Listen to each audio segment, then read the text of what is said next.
3 years, 4 restoration firms, and $340,000 later, the Steinway still wouldn't play. Not a single note, not a stutter of sound. The keys moved when you pressed them, the hammers traveled their correct arc, the strings held their pitch within acceptable tolerance. Every technician who examined it produced documentation that was thorough, professionally formatted, and ultimately useless. The piano was in perfect condition, they said, every time, and every time it sat in the corner of the front room of Hargrove and Lund Fine Properties on Michigan Avenue in Chicago and produced nothing but silence. Alan Merritt had read every page of those reports. He could recite specific passages from memory without opening the binder. He had stopped opening it 14 months ago. He was 53 years old, and he ran one of the most respected commercial real estate firms in the Midwest. He was not a man accustomed to problems that resisted him. He was precise in his thinking, economical in his language, and he had built everything he had by identifying what was wrong with a situation and correcting it before the situation had a chance to become a crisis. This quality had served him for 30 years in a field where other people's hesitation was the most dependable source of his advantage. It had not served him here, not even once. The Steinway Model D had belonged to his mother. She had purchased it in 1971, the year Alan turned 2, from a dealer on the north side who told her it had been used for 3 seasons by a small regional conservatory before the conservatory lost its funding and was forced to liquidate. His mother had not been a professional musician. She taught piano from the house on Wednesday and Saturday afternoons. A succession of neighborhood children who arrived with their lesson books and left 45 minutes later slightly better than they had arrived. Alan had grown up with that sound as the background frequency of his childhood, the patient repetition of scales and simple compositions drifting through the walls while he did his homework at the kitchen table. His mother had died 2 years and 8 months ago. The piano had come to him through the estate. He had moved it to the office rather than his apartment because the apartment was on the 14th floor and the building's service elevator was too narrow by 4 inches. He had told himself it was a practical decision, and it was, but it was also true that having the piano at the office meant he walked past it every morning, which meant he had not yet had to decide what he was going to do with it. What he wanted when he let himself be straightforward about it was to hear it play. His mother had described the sound of a properly voiced Steinway D once, briefly, the way she described most things she cared deeply about in passing and without flourish.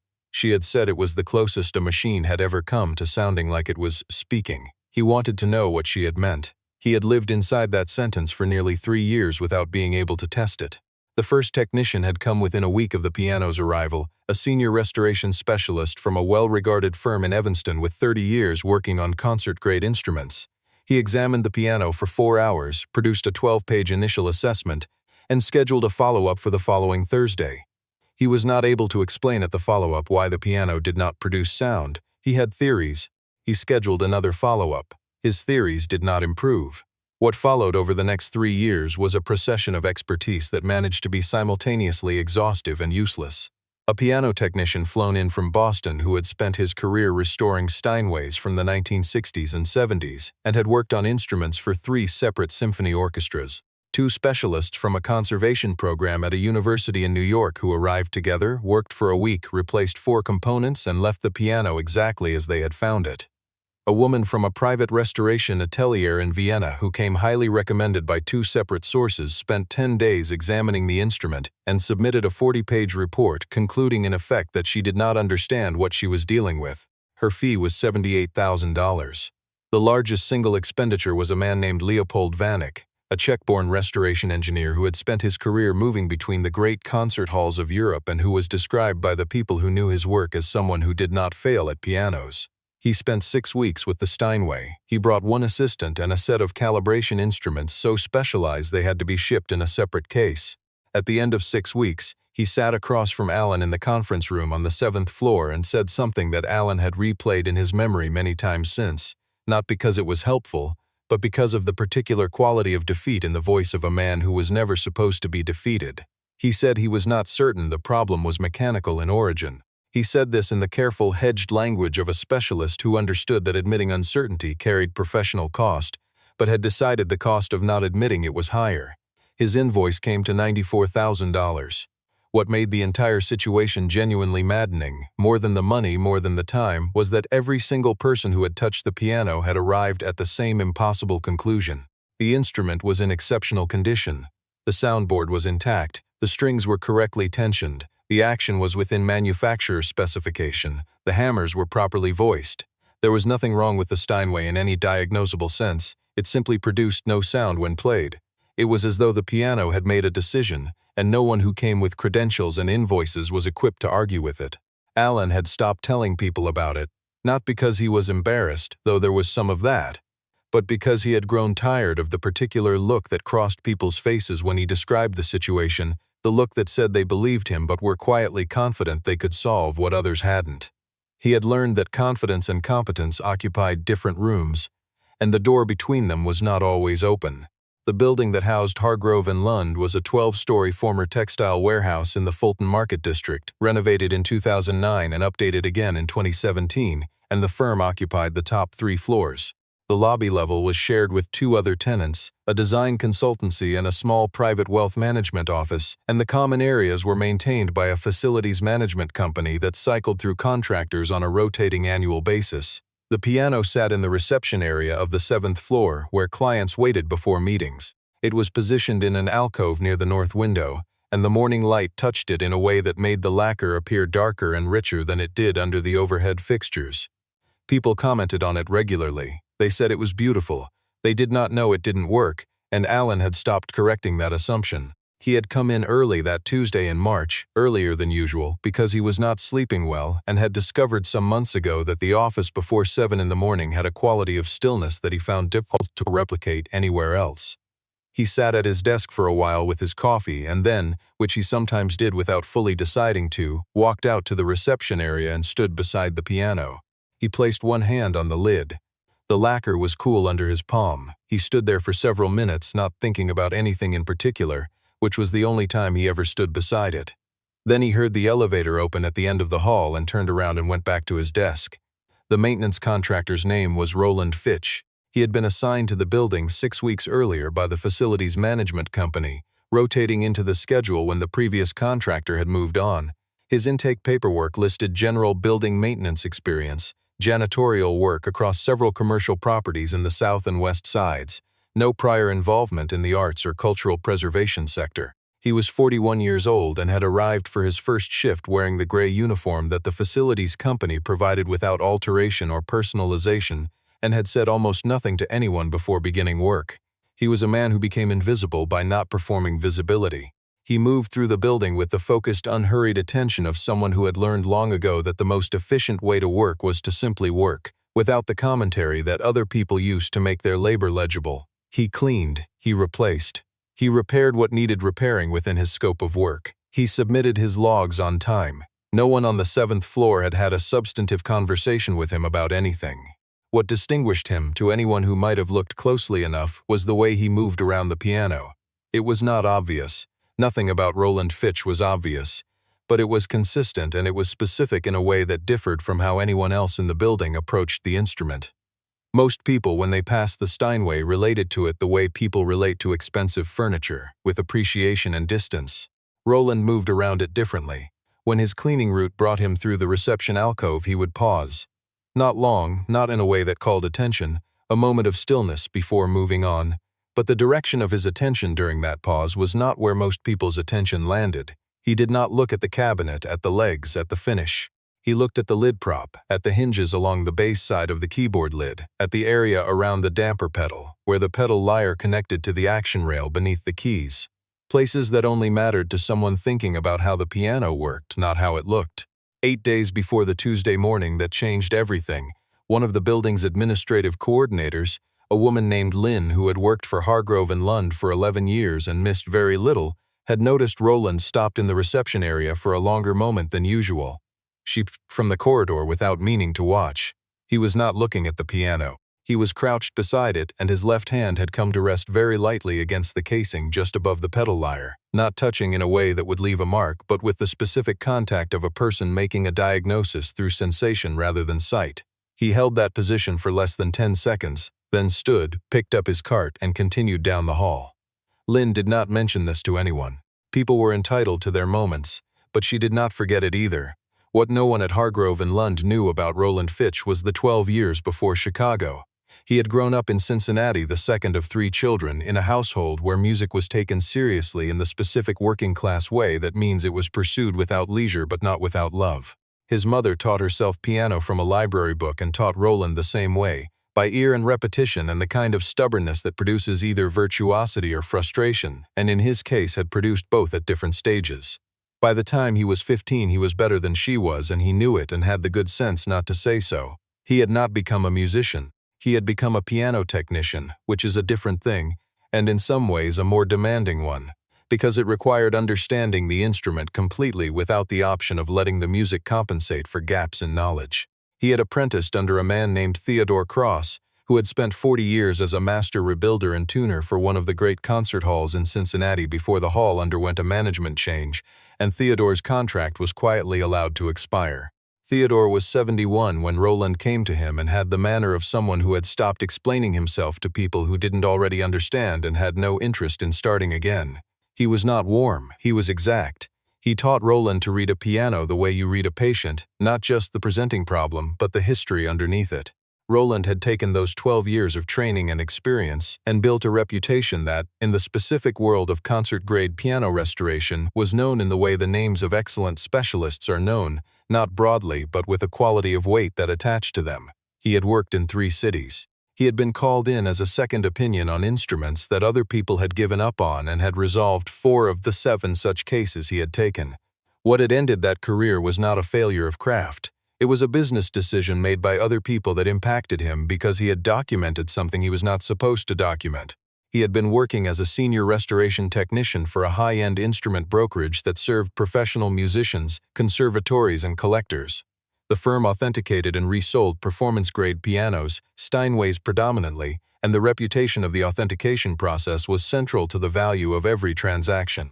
Roland had been the lead technical voice on the authentication side for 4 years when he began to notice inconsistencies between what instruments were claimed to be and what his examination of them indicated they were. Not in every case, in enough cases to constitute a pattern. He documented what he found. He submitted the documentation internally. The documentation was received, reviewed by people above him, and nothing changed. He documented further. He was specific, thorough, and careful because those were the only modes available to him. Within 6 weeks, he was informed that his role had been restructured and his position eliminated. Within 3 months, the restoration certifications he had co-signed over 4 years had been quietly reissued with different signatories, and his name was no longer on them. He had a legal consultation. The attorney told him what these things cost and how long they took and what they usually produced. He made the calculation and walked away. He moved to Chicago because Chicago had no prior context around his name, and he took the work that was available, which did not require him to explain himself, and settled into the invisible daily motion of keeping other people's buildings in order. He had not gone looking for the Steinway. When he had walked into the 7th floor of Hargrove and Lund on his first day and seen it sitting in the alcove by the north window, he had recognized what it was and what shape it was in within about 90 seconds of being in the same room with it. Not from the outside. From the way it was positioned, from the faint quality of the air around it, from something in the way the lid sat that suggested it had been handled many times by people who were looking for something and had not found it. He had made no plan. He had done his work and remained present and watched and waited.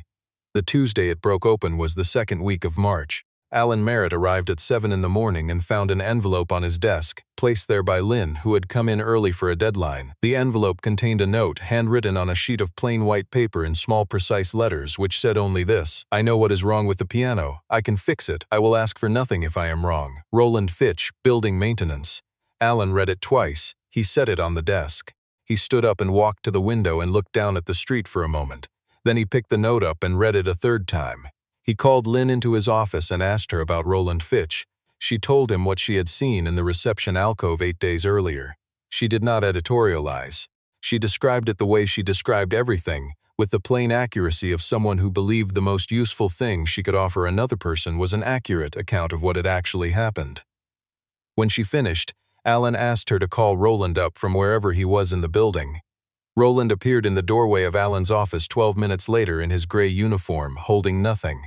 He had the composed attention of someone who had prepared for this moment without knowing exactly when it would arrive. Alan looked at him from behind the desk. He said, "The note." Roland said, "I know what the problem is." Alan said, "4 firms. Specialists from 3 countries. Nobody else knew."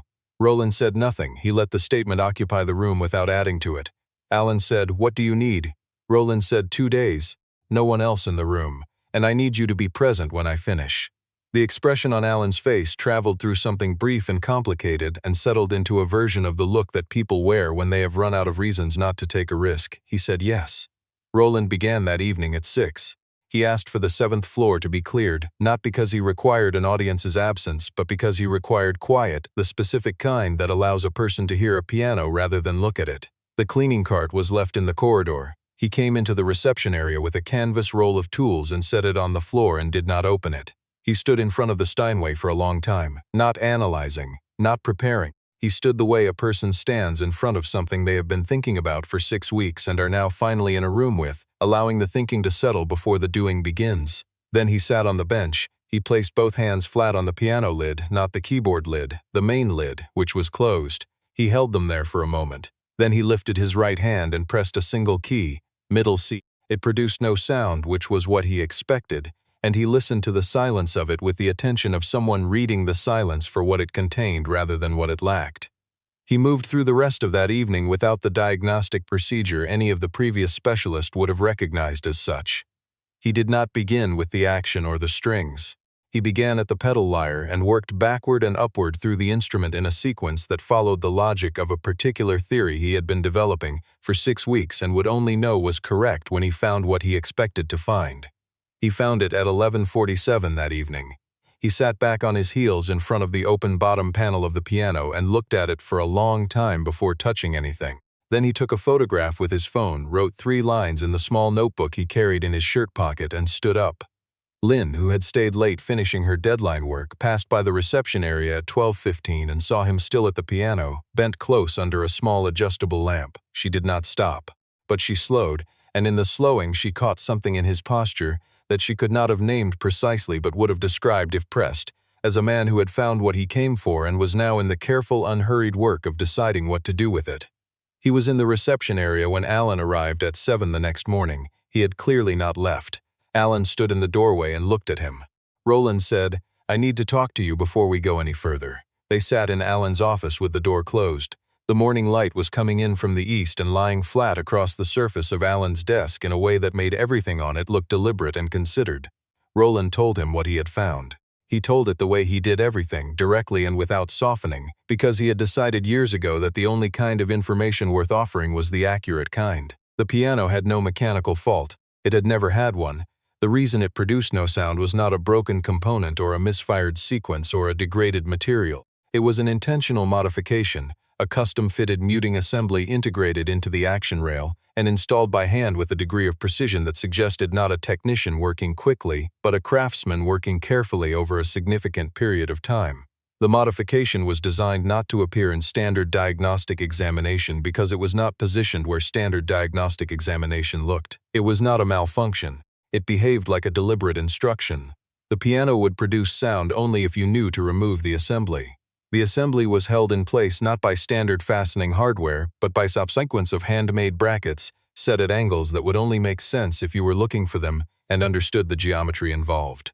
If you were not looking for them, the brackets registered as structural elements, original to the instrument. Alan sat very still while Roland talked. When Roland finished, Alan asked the question that had been building since he started. Why would someone do that? Roland paused before answering. Something moved through his expression in that pause, not quite emotion and not quite its absence, but something in the space between them. "I don't know for certain," Roland said. "But based on the quality of the work and the period of the modification, I can tell you it was done by someone who loved this instrument very much and wanted to make sure it stayed exactly as it was." Alan looked at him. "Stayed how?" "Silent," Roland said, "until the right moment." Alan was quiet for a long time. He looked at the surface of his desk. There was a photograph on the corner of it, framed, which had been there for 11 years, and which he no longer consciously saw most days. His mother at the piano in the front room of the house on Waveland Avenue, not playing, just sitting on the bench with her hands in her lap, looking at something out of frame. The photograph had been taken by Alan's sister at a Christmas gathering and had been given to Alan as a gift because his mother had said, when she saw the print, that it was the best photograph anyone had ever taken of her. He looked at that photograph now. He looked at it for longer than he had looked at it in months. He said, "When did you know something was wrong with it that the others had missed?" Roland said, "The first week." Alan said, "Why didn't you say anything then?" Roland said, "Because I didn't know enough about the piano yet, and I didn't know enough about the person keeping it." The room was quiet. Outside, the building was filling up. They could hear the elevator at the end of the hall arriving at the floor and the sound of the front door opening and the day beginning its ordinary operations in the ordinary way. Alan said, "Fix it." Roland returned to the reception area and spent the rest of the morning in the specific careful work of extracting the muting assembly without disturbing any of the original material around it. He did not rush. He had the manner of a person who had accepted that the work would take as long as it needed to take, and had made his peace with that entirely. He used 4 tools from the canvas roll and one that he had brought from outside, a small handmade implement that looked like nothing so much as a dental pick bent at a specific angle, which he handled with the ease of something long familiar. Lynn brought him coffee at 9:30 and stood for a moment watching him work. He acknowledged her with a nod without looking up from the assembly. She left the coffee on the windowsill within his reach. At 12:43 in the afternoon, Roland sat back on the bench, placed his hands flat on his thighs for a moment, and then looked toward the corridor. Alan was already there. He had come out from his office 20 minutes earlier and had been standing in the corridor outside the reception area, watching through the open doorway. He had not gone in, he had not wanted to interrupt, or perhaps more accurately, he had not been ready. Roland looked at him. He said, "Come in." Alan walked into the reception area and stood beside the piano. He looked at it. Up close this morning, in the particular light of 12:40 in the afternoon in early March, the lacquer looked less like a finish and more like a depth. The way certain surfaces look when you have been looking at them for long enough that you stop seeing the surface and start seeing into it. Roland moved to the bench, sat down, and placed both hands in his lap. He was not performing, he was simply present. He pressed the key for middle C. The sound that came from the Steinway was not what Alan had been braced for, which was something tentative, something cautious and unpracticed after years of enforced silence. It was immediate and full and complete, a note that arrived with such clarity and presence that it seemed to alter the quality of the air in the room around it. The overtones opened outward in a sequence that Roland's ear followed with the attention of someone tracking the trajectory of something they had been waiting to see in flight. It was, in every measurable sense, exactly what a properly restored Steinway Model D of that period was capable of producing, which is to say, it was extraordinary. Alan did not move. He was standing to Roland's right, and he did not turn his head and he did not look away, and his hands, which had been in his jacket pockets, had come out at some point during the note and were at his sides, and he was not aware of having moved them. The note had stopped but was still resolving in the acoustics of the room, still finding its edges, still making the particular journey that a note makes in a real room when it is allowed to end rather than being cut off. His mother had said it was the closest a machine had ever come to sounding like it was speaking. He understood now, specifically and completely, and without any remainder of ambiguity, what she had meant. He did not say anything. Roland did not play another note yet. There was a quality to the silence after that first sound that felt worth protecting for a moment, the way you protect the first light of a morning you have been waiting a long time for by simply staying in it rather than immediately moving on. Then Roland played a chord, and after the chord, a phrase. Something slow and unshowy, a sequence of notes that did not announce itself as anything in particular, just sound, finding the room, learning what the room could hold. Alan sat down on the bench beside him. He did not know he was going to do this until he had done it. There was enough room on the bench for both of them. He had not sat beside anyone at that piano since childhood, since the Saturday afternoons when his mother had let him sit beside her and place his hands on the keys while she guided them through the simple shapes of the first pieces she taught him. He sat on the bench. Roland shifted slightly without stopping playing.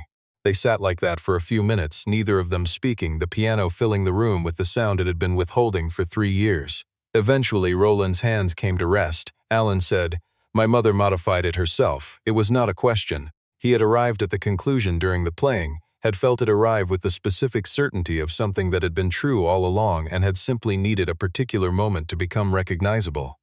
Roland said, "Yes, she didn't want it played after she was gone," Alan said. Roland said, "I think she wanted to decide who played it." Alan looked at the keys. "How would she have known how to do that? The modification you described, that's not." "She knew someone," Roland said, "or learned from someone. The work is careful. It's the work of someone who had help or who had time and took it seriously." Alan nodded slowly. He was thinking about his mother in the particular way you think about someone after the terms of who they were get quietly rearranged. The same person, all the same facts, all the same memories, but the angle has shifted and the light is different and they are, somehow, more entirely themselves than they had been a few minutes ago.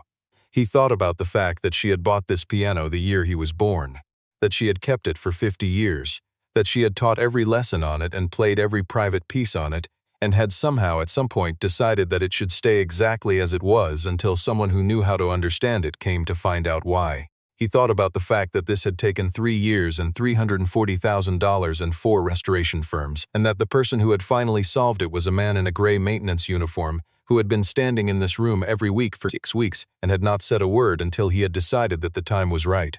"Why did you wait?" Alan asked. 6 weeks is a long time to know something and say nothing. Roland was quiet for a moment.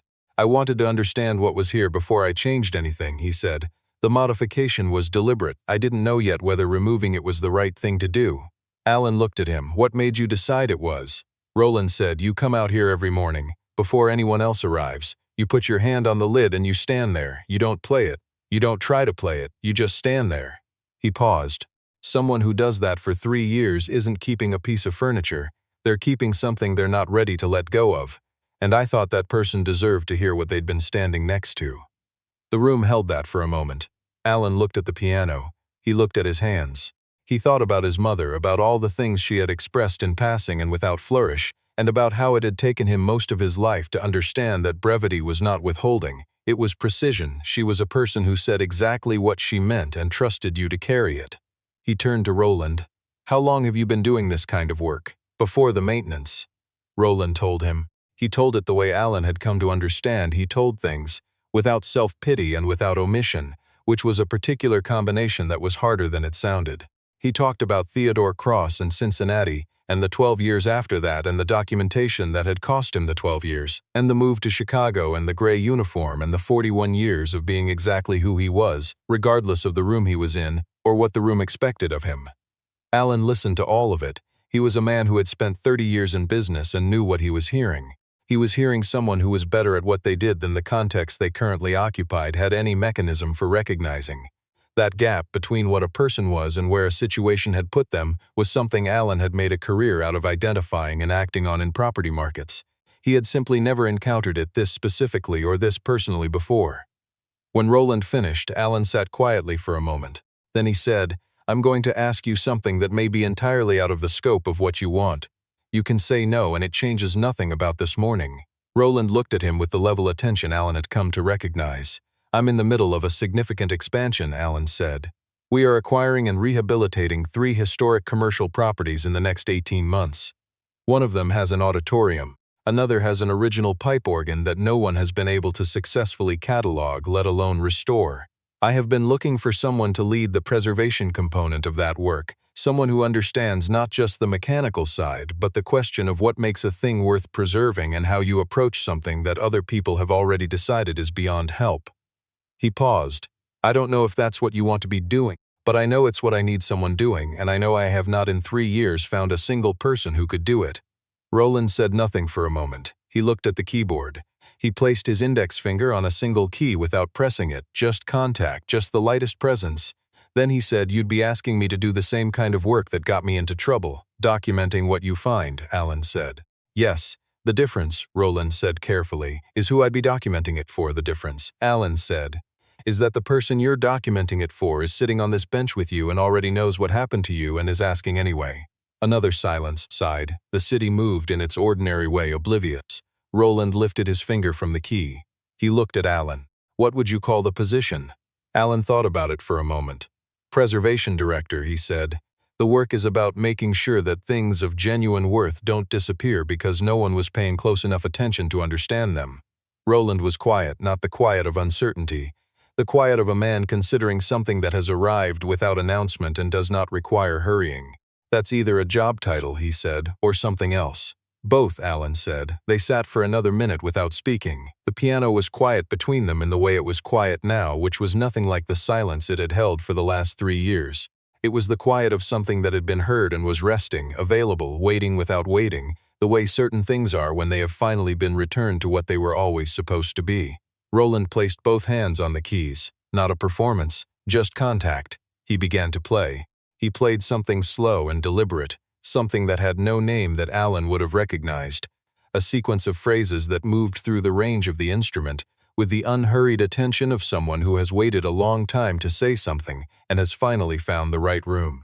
The sound of the piano went out into the morning and out through the open doorway and down the corridor of the 7th floor of the building on Michigan Avenue, where people were beginning to arrive and set down their things and open their laptops and begin the ordinary motions of an ordinary Tuesday, and none of them, not yet, knew what they were hearing. But they stopped. One by one, without deciding to, they stopped what they were doing and stood in the corridor or in their doorways and listened. Because the sound coming from the reception area was the kind of sound that does not allow you to continue not listening to it. The kind that arrives in a room and changes the room without effort or announcement. Lynn, at her desk near the elevator, sat with her hands resting on her keyboard and her eyes on the middle distance and let it come to her.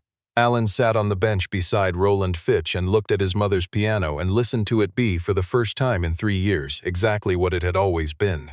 He was not aware, in that moment, of the specific quality of his own expression. He would not have been able to describe it if asked. What was present in his face belonged only to that room, only to that bench, only to the morning light on the lacquer and the sound filling the air around him, the sound his mother had described once, in passing, as the closest a machine had ever come to sounding like it was speaking. She had been right. He had always known she would be.